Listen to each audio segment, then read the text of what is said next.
Sometimes I wish I could go back in time to give some well-lived advice to my younger self, but things that I could have done better.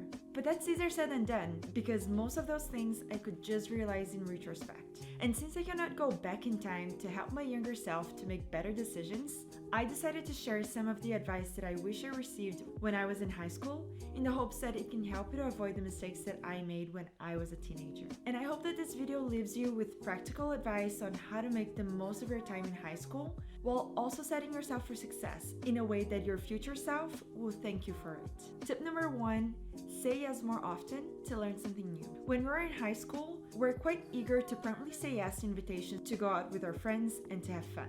But we tend to avoid to learn anything new because we're afraid of looking bad or stupid in front of our friends. And no one likes to spend time doing things that we're not good at. We feel intimidated by learning something new because it means that we're gonna suck at it for longer than we'd like to. But once we put the time to work on it and to get better at it, we're also gonna learn to enjoy it, and you're gonna become more interesting as a result of venturing yourself in learning something new.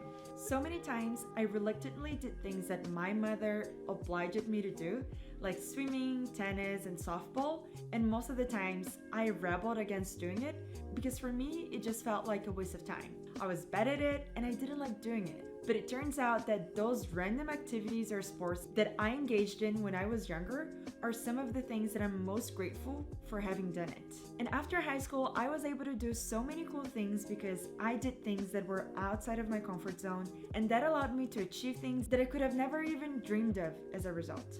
Like getting my surf life-saving bronze medallion in Australia, or representing my university at the university games, all because I was open, or in my case, rather forced, to do things that I was not good at. Tip number 2, nothing is as final or fatal as we think they are. I wish I could tell my younger self not to stress out too much trying to figure life out in high school and just enjoy the process. A lot of people get caught up in high school thinking about their major, stressing about how important that decision is, and how confused they are about all the options and all the interests that they have, including what they should be doing for college admissions. But at the end of the day, nothing is as final as we think they are, and you can always change your mind. You can always change majors, transfer colleges, and change careers. So instead of spending an overwhelming amount of time stressing about the future, just make the best decision that you can with the information that you have at that time.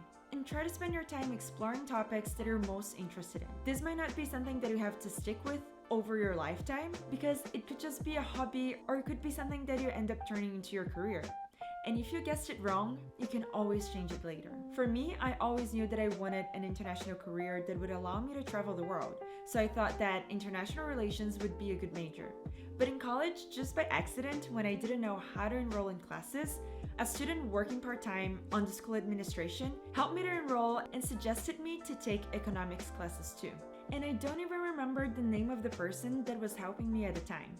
But I'm so grateful for him because I ended up falling in love with economics, and if it wasn't for him, I would have not majored in economics as well. So remember that no decision is as fatal as it seems. So make the best choice that you can with the information that you have and move forward, because you can always change later. Tip number 3, have fun. I think I had the best time of my life in my teenage years, but when I was actually living it, it felt like those were the most consequential years of my life, where I was overly stressed about academic achievements, and sometimes I wish I could just go back to tell my younger self to have fun too, because as hard as things seem to be in high school, life will never be as uncomplicated and fun as it was in high school. Because inevitably, as you grow old, and even in college, you're gonna be bombarded with random, boring, grown-up things that you have to do, like taxes, doing the dishes, or going to work. And you're gonna have less time to just have fun. So make the time to make the most out of it. Tip number 4, embrace failure. I used to be embarrassed of failure. And coming from an Asian household, failure was really frowned upon. I remember that if I did anything that was not perfect, I was scored by my parents. And they would just tell me off and say things like, all you have to do is to get a good grade, so why don't you do it? And that made me really hate getting a bad score on a test or be bad at a sport or really anything. But I wish I was more kind to myself, and I wish I had the foresight to know that failure is just part of the process. If you're failing, that means that you're learning. That means that you're pushing yourself outside of your comfort zone and outside of what you can do today. Because if you want to win more, you're also going to have to fail more, because failure is a prerequisite to any great success. So you need to welcome failure and do it more often. So don't see failure as a bad thing to be avoided at all costs. Because if you don't fail, you're not going to grow.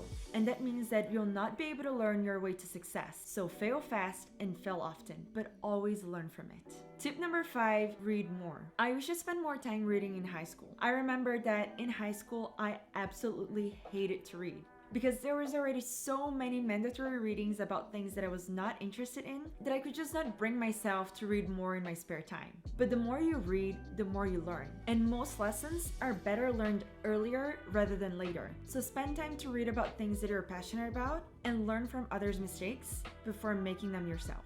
Tip number 6, embrace your authenticity. When you're a teenager, all you want to do is to fit in and to be popular, but it's okay to be weird and different. When we're in high school, we spend a lot of time trying to fit in, but instead you should find the people that really want to support you and champion you as you are.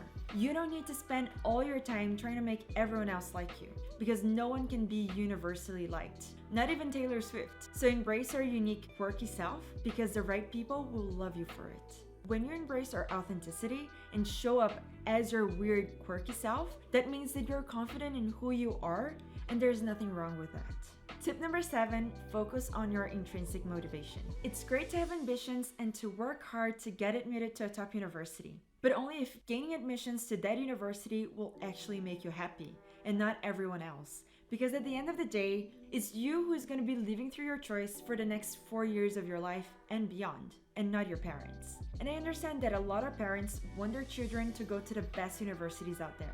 But gaining admissions to those highly competitive universities is challenging and will require them to work really hard consistently and for a long period of time. And this is going to be incredibly hard, but much more so if you're not intrinsically motivated about it. Because when you work hard for the things that you're intrinsically motivated about, it doesn't feel like a burden. And that's where passion comes in. So instead of just focusing on trying to get in the best university in the world, just for the sake of it, focus on getting admitted to the university that is the best fit for you. I hope that these learnings help you to leap forward and inspire you to take action to make the most of your high school years. My goal with this channel is to share with you some practical tips and frameworks to help you to elevate your life through education. So thank you so much for watching, and if you enjoyed this kind of content, please subscribe to my channel and share this video with a friend who might benefit from it. And let me know in the comments what has been the most important lesson that you learned in this video, and how would you incorporate it in your life. And if you have any lessons from your teenage years that I didn't cover in this video, please share it in the comments, because your ideas might help someone else too. And if you'd like to supercharge your learning and earning potential with a degree from a top university, you can check out some resources I made available for you in this video description. And don't forget that the more you learn, the more you can achieve. So stay inspired, stay motivated, and I'll see you in the next video.